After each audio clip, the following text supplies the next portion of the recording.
Why federal government was right to prescribe IPOB, a terrorist group, following group statement.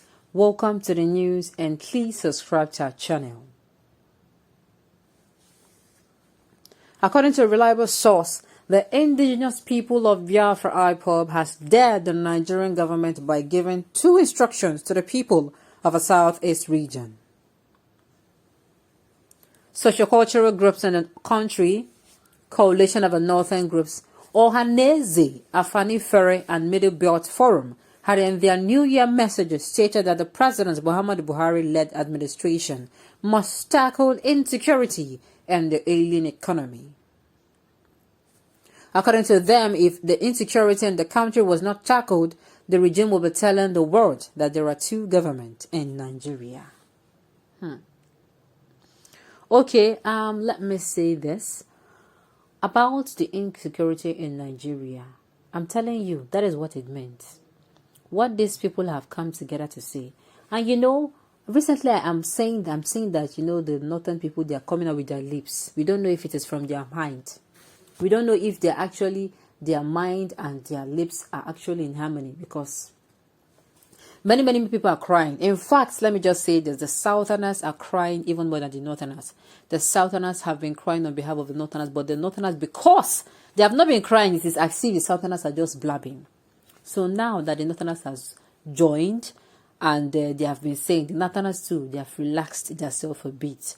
The Northerners are not coming out to say things like, you know, it is not fair, people are dying on a daily basis, the North is bleeding. I'm saying, point of correction, Nigeria is bleeding. Nigeria is already bleeding. They say if they don't do anything concerning the North is bleeding, it's going to transcend into Nigeria is bleeding. And me, I'm already saying Nigeria is already bleeding. There is nothing like transcending to. There is nothing like transcending to. It is already there. Why do I say so? Look at the northern region, right? All the whole northern region. There are three geopolitical zones that is allocated to the north. The north central, the northwest, and the northeast. They are all bleeding. It is just few communities that have not been tampered by this so-called Boko Haram. Formerly, it was in the northeast region. Maiduguri, you know, Maiduguri. Then it spread. Then it kept spreading to the whole of northeast. Then it went to the north central. Then before you know it, it went to the northwest. Now, the southeast is also bleeding. There is no day that passes by, if you have been following the trend, that you're not going to hear about, most especially Imo State in particular. You'll not hear about people are being arrested or people are being killed.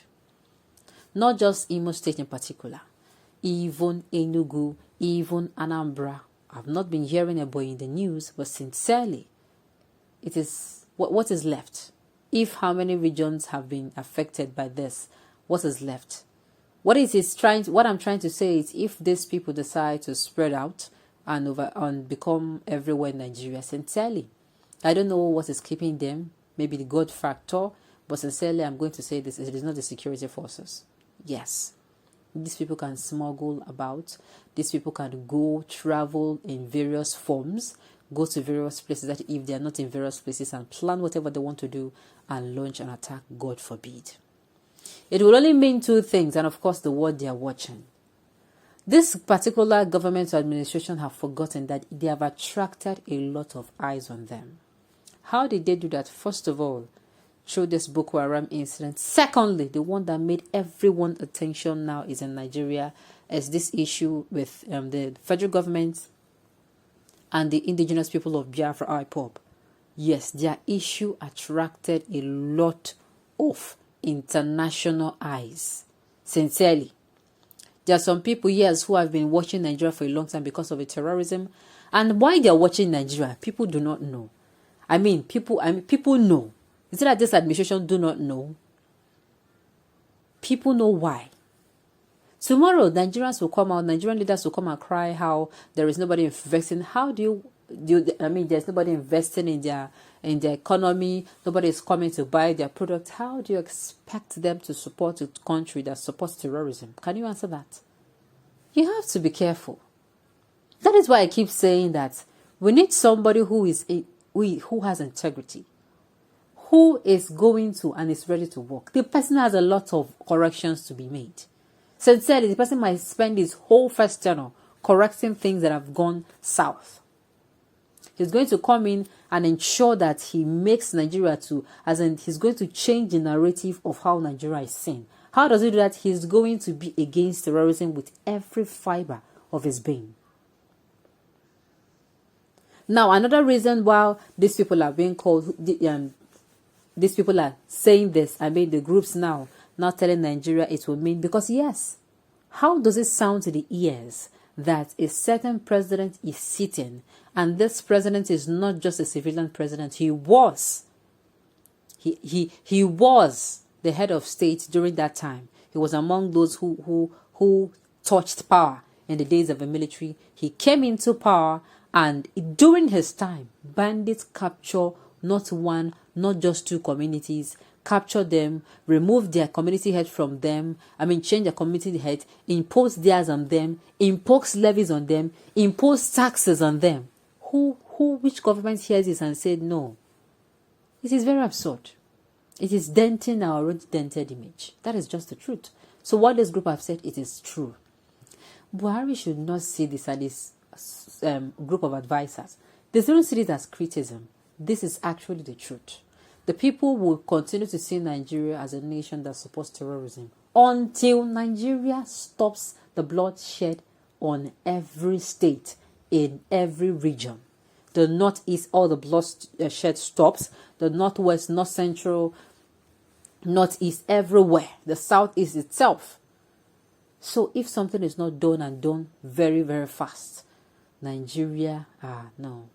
The whole world will come out to say, look, the bandits are actually in charge of Nigerian government. Let's listen to the rest of the news.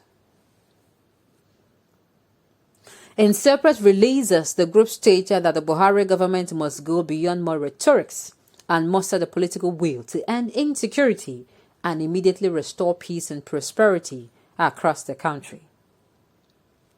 The Middle Belt people, according to Dr. Pogu Bitrus, the MBF national president, have continued to suffer severe and persistent attacks from marauding gangs of murderous headsmen, something that can no longer be tolerated. In many parts of the Middle Belt region of southern Kaduna, Niger, Plateau, Benue, Adamawa, among others, these killings have become a trend. Ohaneze. Poverty and injustice were identified as Nigerians' major problems by Alex Chidozie Ogbonna, National Publicity Secretary. Alex has also urged the president should, just like Obasanjo did to the Northwest when he said it was their turn to produce the president, support a president from Igbo land. According to him, it will go a long way to solving the problem of injustice because such a move would amount to justice. A whole lot of groups have come out to say their own, as in, it is now like the 6 geopolitical zones are having the same voice. It is time for the government to wake up if they're sleeping and do something very, very drastic to end the insecurity in the land. Okay, on this note, we have come to the end of the news. We say thank you for tuning in to listen. And as I come your way next time, enjoy the rest of the day.